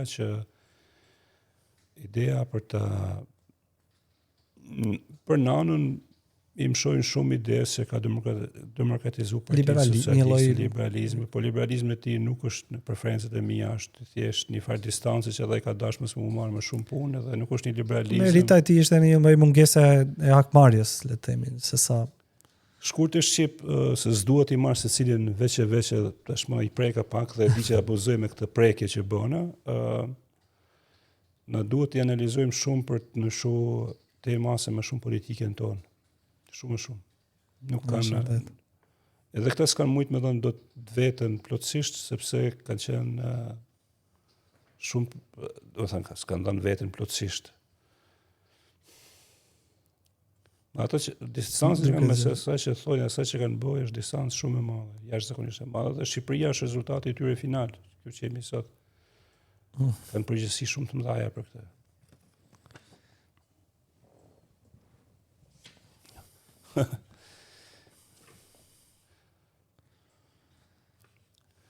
Kjo ka qenë një Luga Florin të shfjallë, ka qenë një nga premtimet terapeutike që kemi kalu vite her pas here. Do të thënë është premtu shumë kohë. Këna ka ardhur shpesh shpesh si ofertë.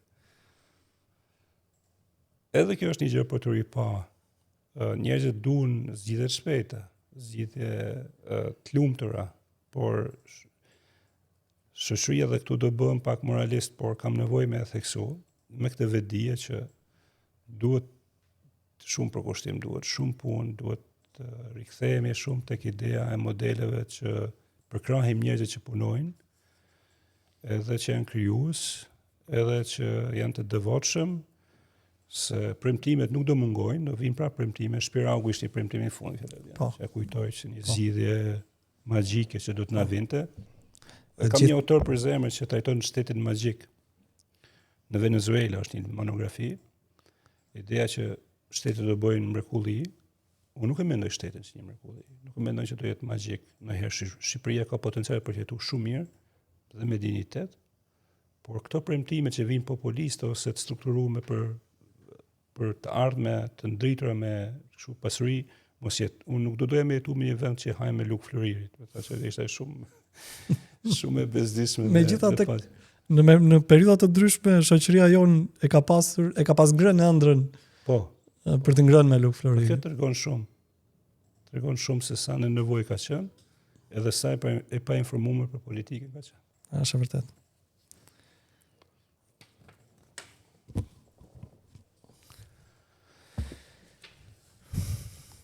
Unë shumë e solla për këtë njeriu e ri.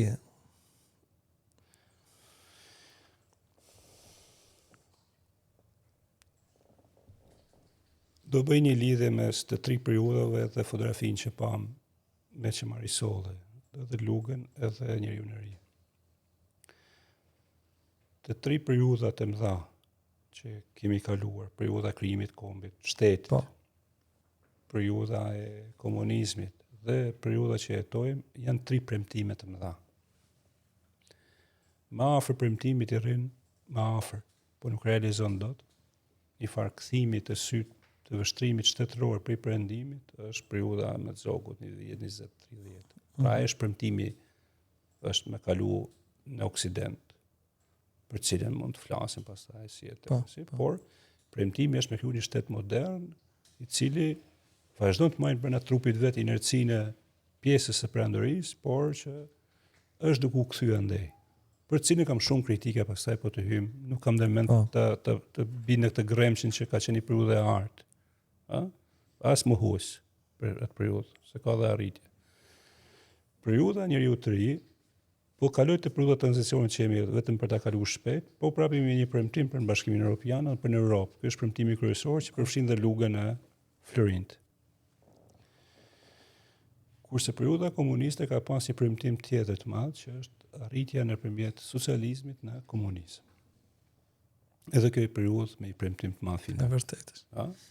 Të trija këto ne në antropologji, paktën unë e përkrah konceptin e liminales, ideja që ti vendosi shoqërimin në pozitë pragu për me kalu për diku, dhe për me kalu diku duhet lipset shumë sakrifica, shumë punë, dhe finaliteti është një farë parajse ose një farë rikthimin parajs, ose në vend me dinjitet apo jo.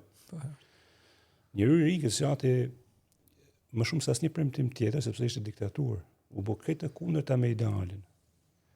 Totalisht e kundërta me idealin në sensin që të parajsës për të vajtë atje, dhe njeriu i ri u kthy një farë viktime ose një farë sakrifice që ka të dyja brenda vetës, edhe për të u bërë, sepse çfarë ndodh me njeriu i ri, vetë koncepti të shpallë që nuk je i denj si që ti do të bëhesh. Dhe me të bë këtë do të bëjnë shteti, do të bëjnë partia dhe do të bëjnë gjithë sistemi, apo jo. Pra propozimi për njeriu i ri, i cili hacet edhe në religione të ndryshme, po këtu nuk jemi në religion, po jemi në ideologji dhe kjo ideologji është shtetërore, shndron këtë lloj ideje në një mekanizëm të shndrimit social dhe kontrollues të çdo gjëje njerëzore. Kontrollues. Ka një farë tendence, nuk po e di që jemi në fund dhe jemi zgjatë. Ka një farë tendence me relativizu komunizmin, unë nuk i përkas asaj. Komunizmin unë do të relativizoja dhunën nëse do kishte arsye, për komunizmi shqiptar, komunizmi në Shqipëri, në saktë, se kështu adjektivi do të më ndëshu, në Shqipëri është me kozjatën më të madhe staliniste asnjë regjim në Europë nuk e ka, as Stalini vet në Rusi nuk ka zgjatë sa ka zgjatë në Shqipëri. Me oscilimet e veta.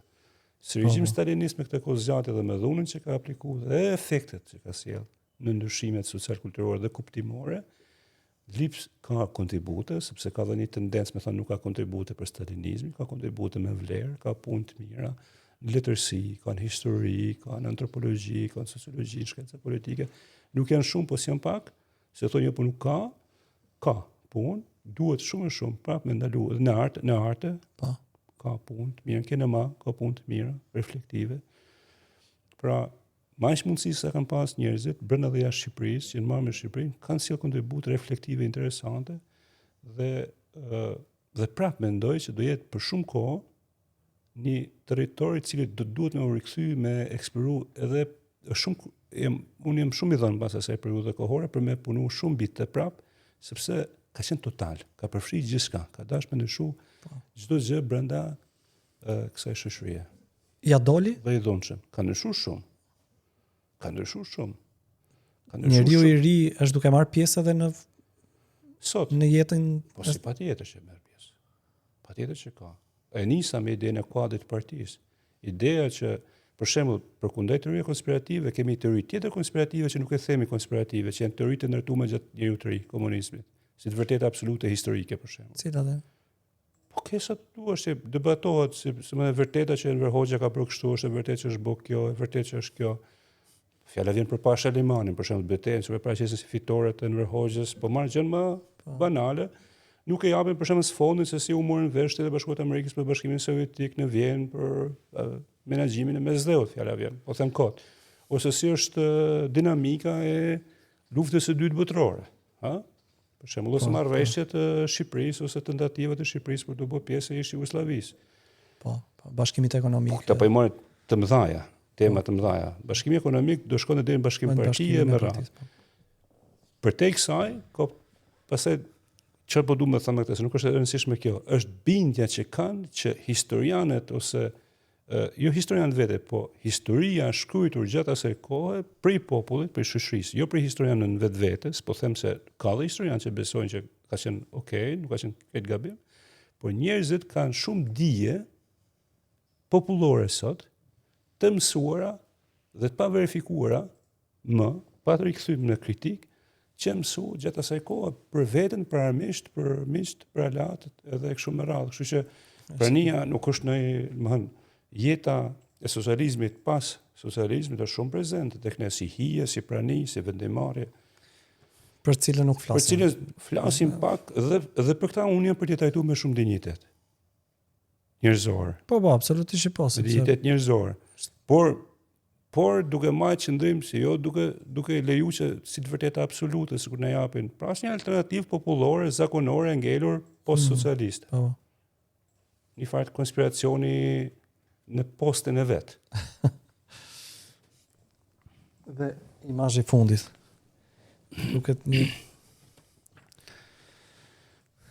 Nuk e di pse mua sa herë gjithmonë kam pasur qejf ta shpjegoj Shqipërinë e tranzicionit me shtëpitë e ndërtuara nga shqiptarët në këtë lloj, duket sikur kjo është arkitektura kombëtare e vendit tonë. Nëse ne kemi pasur dikur, domethënë këto shtëpitë e Beratit, Gjirokastrës, duket sikur kjo është shtëpia që përmbledh gjithë filozofinë e jetës tonë, domethënë një punë e pambaruar, po e bërë edhe kështu edhe e pa planifikuar.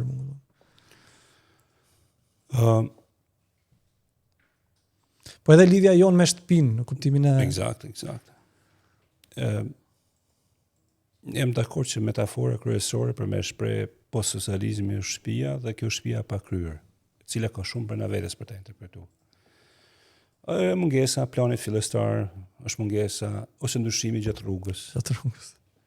Por që tregon për aftësinë ekonomike sa s'ka mundësi. Po pse më pak i kam pas më shumë kohë para kur bënin një lloj, shtëpia, edhe mënyra se si ndërtoi ishte një mënyrë që bëj bodrum sepse duhet mbajtur ftohtë ushqimi. Domethënë kishte një logjikë edhe ndërtuara kohën përpara. Domethënë kjo nuk ka asnjë lloj. Ta them unë në interpretimin tim. Kam shtëpi edhe ti ke prekur, unë e po pyes. Në popull janë dy kategori. Një ato shtëpi shumë të mira që kemi pa, që janë të ruajtur si modele në qytet dhe në fshat, që janë ato e plota. Po. Kur familja merr shumë kohë dhe angazhohet një familje shumë e madhe dhe fare fisni, që kur e vendosin për të bërë shtëpinë, e bëjnë nga fillimi deri në fund dhe bëjnë dinjitoze. Për mua ngelet prap shumë për shpjegu, për shembull, jam i mazgjepsur me shtëpitë në shumë treva të vendit tonë, po zën gojë mat. Mënyrë se kanë ndërtuar shtëpinë, nuk e di sa kanë ndërtuar matin. Janë shtëpitë më të bukura që kanë në Shqipëri, në fshatin shqiptar. Vërtet? Po çfarë i bën më të bukur ato? Është pyetje prap se po them të matit, po kemi nopar, kemi Gjirokastër. O pariotët mbahen, domethënë kanë qenë eksportues të punimit gurit. Kanë punu vetë dhe kanë ndërtuar vetë. Edhe ndoshta shkak kryesor ka qenë organizimi social një, pra kanë qenë familje relativisht të mëdha, me shumë krah pune dhe blegtëria e suksesshme që kanë pas mundësi me shit tufe në baktis. Po, një ekonomia po. Dhe kur i kanë hyrë projektet të shtëpisë, kanë marrë një mjeshtër, kanë bërë për disa vite. Gujnë e gdhendur dhe... Po dhe ka pasur një eksperiencë tradicionale të ndërtuar prej brezës, prej shekujsh, se cilat ishin forma. Pas 90-s, kjo lloj shtëpie që na shfaqet ka disa karakteristika. Hyjmë justifikimit. Karakteristika është modeli i shpejt, është pak a shumë strukturë urbane, është marrë modeli i urbanës për të vendosur në një pozicion të ri, me territor të ri, nuk e kanë rrethin familjar më me veti, shumica. Nuk është më familja madhe, zakonisht është një familje e vogël, që merr përsipër me ndërtu vatën e vet, Modin Elbasani që është propozu në vitë 70-80 në Shqipëri, që është quajtur shtëpi Elbasani, që ka qenë me kulme, që ati ajo, po e vogël. Kështu është pak a shumë dhe struktura që më ke dhënë parasysh, është një balkon e një shtëpi Elbasani, një kaçe, por pastaj ka bërë katën e dytë, që duket që ka bërë më vonë sepse edhe ka sovan. Kështu do të shiu im në Pogradec, bëri katin e parë, bëri 3 fëmijë dhe me 15 vjet ajo bë 4 kate për 3 fëmijë të tjerë. Po ishte një punë, ishte një kantier ndërtimi në 15-20 vjet, domethënë. Me rritjen e fëmijëve, Pikërisht. Edhe këtu është ndryshimi i planit, se struktura sociale dhe imagjinimi që ka prindi, dhe ata emigruan vetëm boshë. Ata desha të. Ata kanë dashur me pas familjen bashkë dhe me pas për fëmijët në çdo rast, edhe pse kanë emigruar, ata do të kenë katën e tyre kur vinë aty. Pra, ky është projeksioni prindëror, si e kanë pa ata jetën e tyre dhe si e shohin edhe borxhin e tyre dhe raportin e tyre me fëmijët, edhe si familje, si vendimare kur e kanë ndërtuar së bashku. Dhe kjo është vetëm shpjeguese. Pse ka ndodhur kjo? Kemi mendoj, shkputje me të shkaluare, që ka pasi tendencë vitet 90, që është tradicionale në Shqipëri nuk është rikthy. Tani është rikthimi i tradicionales. Okay, vitet 90 ka pas, bashkë me komunizmin, kemi dashur me flagë çdo gjë tradicionale. Janë hedh janë edhe emrat, emrat, ikje për identitetit. Dhe ka qenë ideja për të shkuar tek e reja, siç e kanë imagjinuar të renë. E reja ka qenë kaq kapaciteti ekonomik për të ndërtuar. Plus dhe shteti. Për shembull, shumë gjëra, po t'jap dy tipologji që janë zonat rreth Tiranës ose në Tiranë, që janë shtëpi, disa që janë për shembull kati 2 i 3 i parë i pa ndërtuar, u bë për shkak për tu legalizuar. Po. 3 kaç më herë, pa i kry punë, po e legalizoi e plot. Ose ka ngel tentativë pa u bë çati tani, ose ka ngel se ka qenë ide. Tani është shumë e vështirë me marrë leje, për shembull është shpresu dje më shumë ideja për të bërë një ndërtim. Pra, është ritmi familjar dhe imagjinata, edhe ndërhyrje aq sa ka forcë korniza ligjore. Korniza ligjore dhe del kjo tipologji, e cila është për mua është tregues shumë interesant dhe mund të përshtatet shumë mirë me edhe si narrativ e postsocializmit, se si kemi ndërtuar gradualisht jetën tonë. Dhe shtëpia si ashtu si koncept për ta mbyll, unë e kam sjell tek raporti i shoqërianike, që ngelet, si me thënë, referenca kryesore kësaj shoqërie prapë është shtëpia. Edhe ky shoqëria shtëpisë që jemi tani është interesante se si do shkojmë gradualisht. Arsye sepse është bërë shoqëri shumë e shtëpisë është se pasiguria ose mos përgjigja e publikes tonë, shtetërores tonë, për shkak se kemi qenë në ikje, për shkak të emigracionit, për shkak të mosbesimit, mund të rreshtojmë disa faktorë. Kemi mbajtur si ngrehim kryesore prapë institucionin e shtëpisë, besoj. Jo, kjo është e vërtet. Dhe do të thënë gjithë ky diskutim, falenderoj që e kemi mbyllur me këtë, sepse ajo, si më thënë, është pastaj pjesa tjetër e piknisës së reflektimit për next steps, më thënë hapin tjetër që do ketë kjo shoqëri, sa do arrimu ndërlidh për publikën e vet, për bashkëtet tona, për nevojën për me kriju këtë ndërveprimin, ka element, por që flet shumë më shumë, ndoshta edhe vetë nevoja për me ndërtuar herë këtë jetën strehën kryesore. Po. Domethënë ky ishte edhe arsyeja që unë e solla, sepse doja që mbase ta orientoja le të themi gjithë bisedën duke i dhënë edhe përgjigje pyetjes së parë që ju bëra ju, a është antropologjia një ndihmë për të ardhmen, edhe mundet që të na shërbejë ne e gjithë puna juaj kërkimore shkencore. Edhe le të themi duke pasur ndihmën e antropologjisë që ju e cekni se sa e rëndësishme është shtëpia në mënyrën se si ne ndërtojmë jetën. Fjala vjen edhe njerëzit që ikin. Unë kam familjen, kam vllajin në Amerikë, prindërit e mi jetojnë andej, edhe shokët e fëmijërisë jetojnë në Amerikë, edhe mbaj mend tek i thoja njerit që thonte jeta, ose mënyrën në Shqipëri jeton, nuk jeton i keq, fillon beshet pak romantik kur ikën, e megjithatë kur i thonë po mirë, kur është kaq mirë pse nuk vjen? Po ç'të vi, unë tham, unë për 4 vjet bleva shtëpi këtu. Nuk do e bëja dot asnjëherë ande.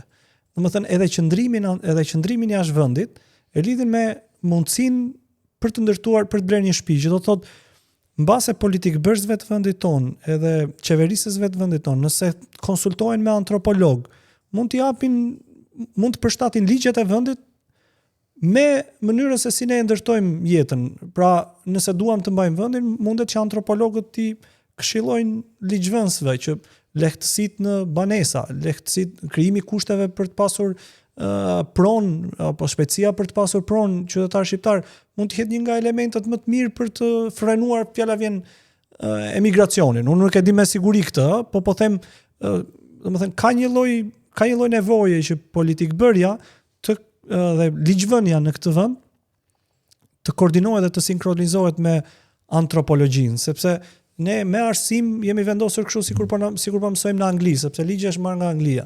Në universitar, në para universitar është marrë nga Finlanda, thua se janë finlandez, edhe domethënë çdo paketë ligjore që ne kemi këtu, zgjedhore, elemente të tjera, asnjë nuk është vendosur në një lloj analize edhe antropologjike përpara se të miratohet një ligj. Edhe me këtë këtë kisha dëshirën ta lija këtë si mesazh në fund, që çdo lloj politike, çdo lloj vendimarrje ligjore, çdo lloj ligj që qeverisësit e miratojnë dhe e kalojnë në këtë vend, kam përshtypjen që do ishte shumë i suksesshëm nëse do kishte një lloj review-je ose një lloj konteksti analize dhe të antropologjisë vendi. Nuk e di nëse ju e ndani këtë me mua.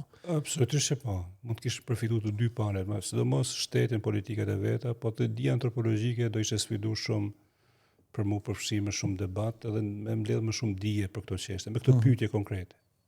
Se nisëm fillimisht për fshatin që shumë gjëra mund të ishin zgjidhur me një rrugë për një fshat, për shembull. Të ishte bërë rruga në kohë. Ne na kanë thënë plot njerëz banorë që po të kishte rruga erdhi rruga vonë ikën të rinjt. Pra, nuk do rinin gjithë, po do rinin një pjesë, do ishte prap fshat. Po, e vërtet. Do kishin rekonstruktuar shtëpitë shumë më shpejt. O pari fjala vjen me që zura ngoj dhe po e mbyll këtu. O pari një nga zonat që do ishte mbrojt për trashëgiminë kulturore të ndërtimit, jo vetëm se të banesës si e ka pasur, por traditët se kanë pas vetë ndërtimit në vende të tjera, thjesht për respekt të kësaj kulture, nuk kanë pas mundësi dhe nuk kanë ende mundësi për të dërguar materialet për të mbuluar çatit të tyre, sepse s'ka rrugë prej Korçë deri rruga shumë e keqe, deri në Lekës është shumë e keqe. Pastaj prej Lekës në fshatet e tjera është pothuajse pa kalueshëm. Çfarë thua, domethënë opari që kanë shpërmjeshtrat në Stamboll deri në Indi, pas ka po e ke Përmetin, bërçatit e veta. Ke gjithë malësitë e Tiranës janë për rrugë që janë investime tashmë të vogla për shtetin tonë. Interesante. Pa hyrë për veriun që është bë temë, se unë jam vetë nga veriu dhe nuk po e vetë theksin që është temë më njohur braktisja, largimi. Pra edhe këto imazhe që kemi sikur disa vende janë zhvilluar, fakti është vetëm rruga nacionale, nësa rrugë që lidhin, edhe kaq po të ishte thënë, për shembull një investim po të ishte bë integral për këtë, do ishin kursyer shumë më shumë, edhe investimi do ishin marrë shumë më shumë. Dhe këtu kaq është ndërhyrja e shtetit, se më thënë ruje peizazhin siç e ke pas banesën. Çdo të prej banorë të ruajnë kullën e vet, shtëpinë e vet, në Valbon ta kishte të ruajtur me kohë, sot do ta kishte me vlerë të jashtëzakonshme në treg, po ta marrim anën financiare. Pra, ne kemi humbur vetëm shtëpi tradicionale, kemi humbur miliarda euro vlerë në treg. Po ne kemi logjik kapitaliste. Po të kishim mirë mbajt, siç kanë qenë, po të kishin pas mundësi njerëzit dhe po të ishin këshilluar në kohë, sot do ishin pjesë e gjithë kësaj ekonomie që quhet turistike, me shumë pak investim prej shtetit dhe investim do ishte kryesor i zotërave të shtëpisë. Nebi, unë të falenderoj shumë për këtë komunikim. Disi kam thyrë edhe rekordin personal të zgjatjes së bisedës, po unë e shijova shumë gjithë bashkëbisedim. Unë falenderoj shumë gjithashtu për ftesën. Uroj ta redaktosh. Patjetër. Sepse ka nevojë shumë e gjatë. Jo, për të redaktor nuk ka, po është mirë kur ndahet në pjesë të vogla që gjithsecili të marr atë që kam shumë interes. Unë të falenderoj. Gjithashtu. Miq, nëse bashkë do të takohemi në javën e vijim, shumë faleminderit dhe shpresoj që shumë nga bisedat që ne kemi bërë dhe temat që kemi kapur, pse jo të kenë shërbyer qoftë edhe në aspektin e njohurive për të parë disa perspektiva që ju mase mund të mos të kishit kaluar, po pse jo edhe për të modifikuar një pjesë të mirë të gjërave që ju keni në sjelljen tuaj të përditshme. Faleminderit.